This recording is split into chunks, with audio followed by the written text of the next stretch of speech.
Seguindo aqui, nesse vídeo onde nós vamos conversar sobre o segmento bancário. Alguns dizem respeito à nossa carteira aberta de investimentos, outros de um caráter mais generalizado.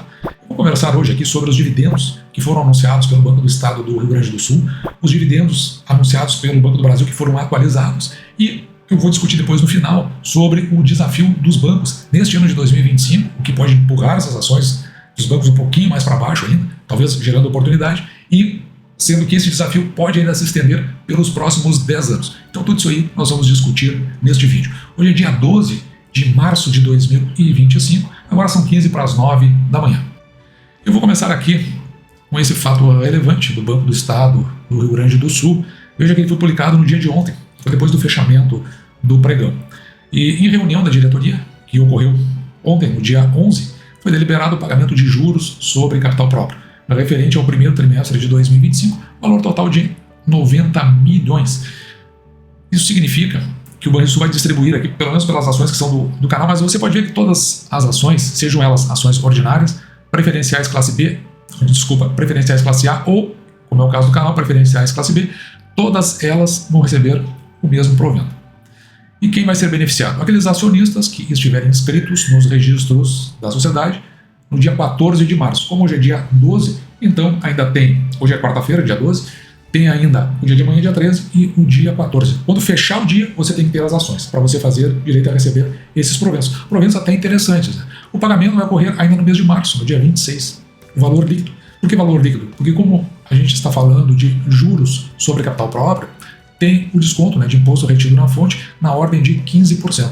E no caso das ações, todas elas vão ter o mesmo preço, tá? Mas a nossa ação aqui, a nossa ação preferencial classe B, vai aqui a valor líquido de um pouquinho mais de 18 centavos, quase 19 centavos. Também quem soltou um comunicado foi o Banco do Brasil. Comunicado ao mercado, e veja, soltou no dia de ontem, no fechamento. E o que está dizendo esse documento? Está falando aqui em atualização pela taxa Selic da remuneração referente ao quarto trimestre de 2024. Isso aqui foi anunciado já há um bom tempo lá atrás. E o valor original, por exemplo, aqui em dividendos, seria de um pouco mais de 13 centavos, quase 14, e o juros sobre capital próprio na ordem de 34 centavos. Aqui do lado, você já vai ver esses valores atualizados. Então, enquanto que os dividendos, até por serem pequenos, não tem uma atualização significativa, né? Então era 0,13,6, passou para 0,13,9. Mas tem o seu impactozinho pequeno ali em termos de valores. Já os juros sobre capital próprio, veja que ele sai de 34 centavos e está indo para 35 centavos. Era 34 centavos baixo, agora é 35. Isso aí sim, esse vai ter algum impacto.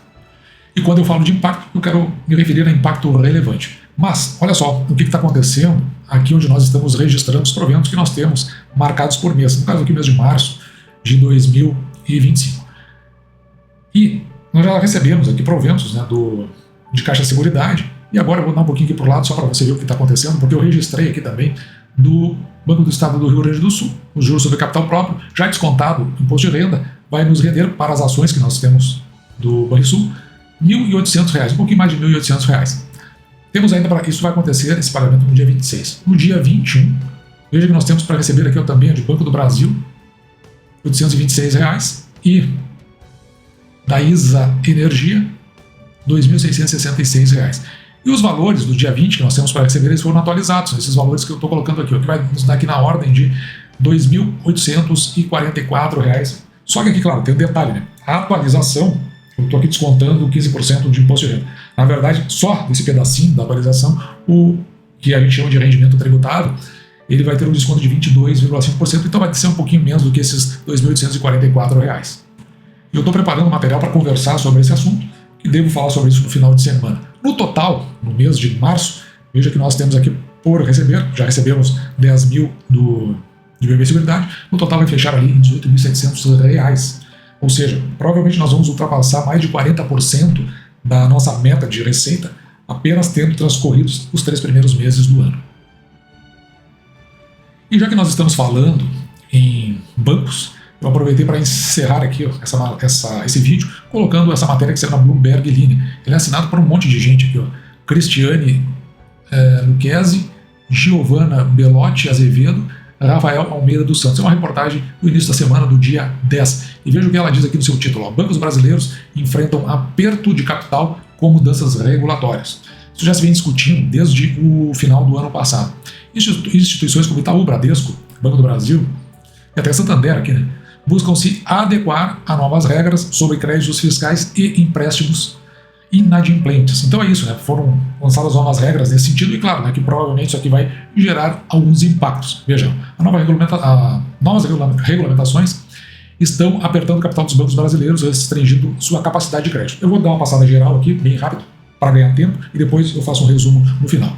Muitos já estão pisando no freio por causa do aumento das taxas de juros e expectativas de alta na inadimplência. Então, em que pese isso, tem mais essa questão das novas regras. Então já tem a questão altas de juros, alta de inflação e também alta inadimplência. As medidas destinadas para alinhar os bancos do país com os padrões contábeis globais estão ajustando, né, pressionam instituições financeiras a gerar lucros rapidamente, para usar uma pilha recorde de quase 370 bilhões de ativos fiscais, créditos resultantes do pagamento excessivo de impostos. Então isso aí já está reservado lá, que eles acumulam em seus balanços. Isso aí, claro, né, vai ter impacto no índice de Basileia, né, no capital dos bancos. E se isso aí for descontado, eles caem para baixo, eles precisam acelerar os lucros para poder fazer mais ativos. No geral, é isso que está falando aqui. A mudança ocorre no mesmo momento em que uma outra regra entra em vigor, também comprimindo o capital dos bancos, ao modificar metodologia de contabilização das provisões para perdas com empréstimos inadimplentes. Essas mudanças regulatórias exigirão esforços consideráveis dos bancos em um ano que já é difícil, com pressões inflacionárias aumentando, a pressão inflacionária aumentando e taxa de juros crescentes, trazendo volatilidade, preocupações e maiores taxas de inadimplência. Os bancos talvez distribuam menos dividendos, talvez, né? Ou expandam sua carteira de empréstimos mais lentamente. E é curioso aqui, porque um número crescente de executivos de bancos tem visitado gestores de fundos que compram empréstimos inadimplentes, na tentativa de achar um preço para o seu crédito, ou seja, tentar manter, pelo menos, né, o seu nível de capital. Lá no final das contas é isso que eles estão procurando. Os bancos brasileiros, historicamente, pagavam impostos adiantado, porque as empresas com provisões para perdas com empréstimos não eram consideradas no cálculo do lucro tributável. Somente quando o empréstimo não tinha perspectiva de recuperação é que era baixado a prejuízo. Cerca de um ano após, então esse era o delay que acontecia, né, do início da provisão, a perda seria levada em consideração. Um aumento na inadimplência, provisões crescentes e lucros em queda fizeram com que mais desses ativos fiscais fossem criados e menos fossem usados, que seria basicamente um passivo ali, né? Na verdade não é um passivo, né? Ele fica a título de um ativo para fins desses empregos. Mas a nova estrutura regulatória global de Basileia III estabeleceu que os ativos fiscais precisam ser substituídos do capital do banco. Então veja, aquilo que eu falei lá no início, né? Era um impacto maior porque tem uma exigência do Banco Central que é no mínimo de 11%, e se isso deixa de ser computado, ou se esse ativo acaba, digamos, deixando de ser levado em consideração dentro da contabilização, cai o índice Basileia, então eles tentam transformar esses ativos para que isso vire o capital próprio do banco. Mas, para sorte, nos bancos isso não é aplicado de uma vez, né? A carência aqui é de 10 anos para bancos usarem seus créditos tributários a partir deste ano de 2025. E aqui nós temos os bancos que têm os maiores créditos tributários. O maior deles é o Bradesco. Veja aqui, 111 bilhões. Depois é o Itaú, maior banco da América Latina, 72 bilhões. Só para você entender aqui direitinho, né? O que está em laranja é o ano de 2024 e o que está em cinza ali é o ano de 2023. Mas o que interessa é o ano de 2024. No caso, o Banco do Brasil tem 68 bilhões. A Caixa, ela não é listada, aliás, nem está na Bolsa de Valores, 67 bilhões, muito parecido com o Banco do Brasil, inclusive. E depois o Santander, bem na rabeira, com 52 bilhões. E note aqui, nós falamos de duas regulamentações. A outra nova regulamentação espreme o capital dos bancos, obriga as instituições financeiras a calcular provisões com base nas perdas esperadas, com empréstimos. Porque antigamente, né, só se fazia isso após um evento de não pagamento efetivo. Isso ia ocorrer ao longo do tempo. Os limites de crédito dos clientes, incluindo os de cartão de crédito, os limites também, olha só, passam a ser considerados nos cálculos das provisões, tendo que aumentar as provisões por conta dos limites que são concedidos. Isso aqui é interessante. Essa nova abordagem, que olha para o futuro da performance do crédito, terá aumento de 38 bilhões em provisões, ou 11% do total. Então, o que a gente falou, né? Teria que, de alguma forma, fazer o aumento do provisionamento, e, consequentemente, isso vai fazer uma redução no número dos bancos. Os bancos vão precisar aumentar o capital, por causa da regulamentação do Basileia, para lidar com essas novas provisões ao longo de 4 anos, começando neste ano de 2025. O Itaú já usava a nova metodologia das provisões, então o impacto para ele não vai ser tão grande.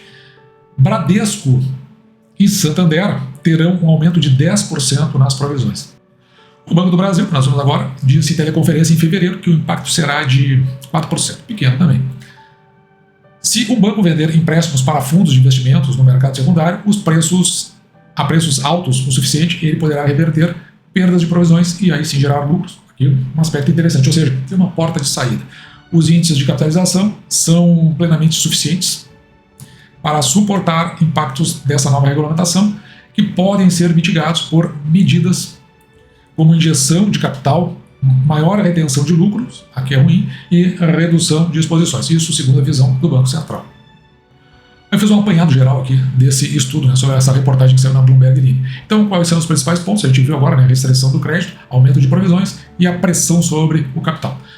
Aqui tem um impacto dos bancos, mas isso aqui já está na própria reportagem, dá para olhar lá como cada banco ele, de certa forma, né, ele será afetado.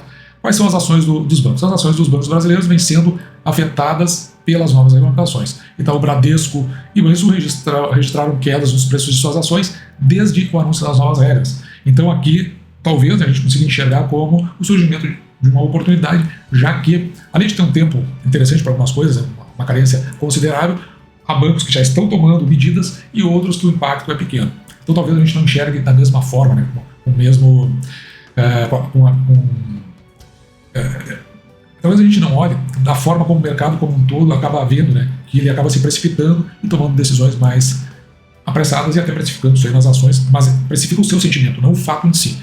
Quais são as perspectivas? Os analistas acreditam que as novas regulamentações terão um impacto negativo no setor bancário brasileiro, mas que os bancos estão bem capitalizados para lidar com o desafio. Essa é a minha visão, exatamente o que está aí. Os bancos podem tomar medidas para mitigar o impacto das novas regras, como aumentar a rentabilidade, reduzir custos e vender ativos. Enquanto o mercado ele toma o seu caminho, a partir da sua visão, a gente traz aqui a visão do canal. Não chegou a me impressionar, claro que não é uma das melhores notícias. Toda vez que entra essa parte de regulamentação, eu sempre coloco um pé atrás, mas é regulamentação atrás de regulamentação, é o Estado se colocando sobre as empresas.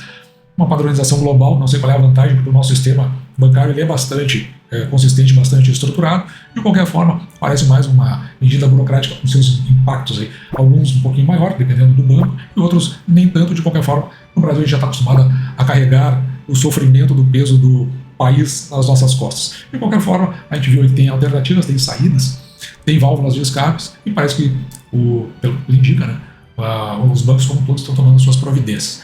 Por outro lado, a gente está vendo a questão dos proventos e nós estamos vendo aí que o método do canal tem nos trazido sempre notícias muito interessantes. O Banrisul me surpreendeu muito positivamente, porque, na verdade, paga trimestralmente e pagou valores consubstanciais, né? Bem acima, se você for ver, dos 12 centavos que pagou no ano de 2023, nesse mesmo período. Portanto, aí nós temos duas notícias boas: correção do Banco do Brasil e os proventos anunciados do Banco do Estado do Rio Grande do Sul. E dito isso, eu vou ficando por aqui, espero que você tenha gostado. Me despeço de você, desejando que você fique com Deus e deixando, como sempre, um grande abraço.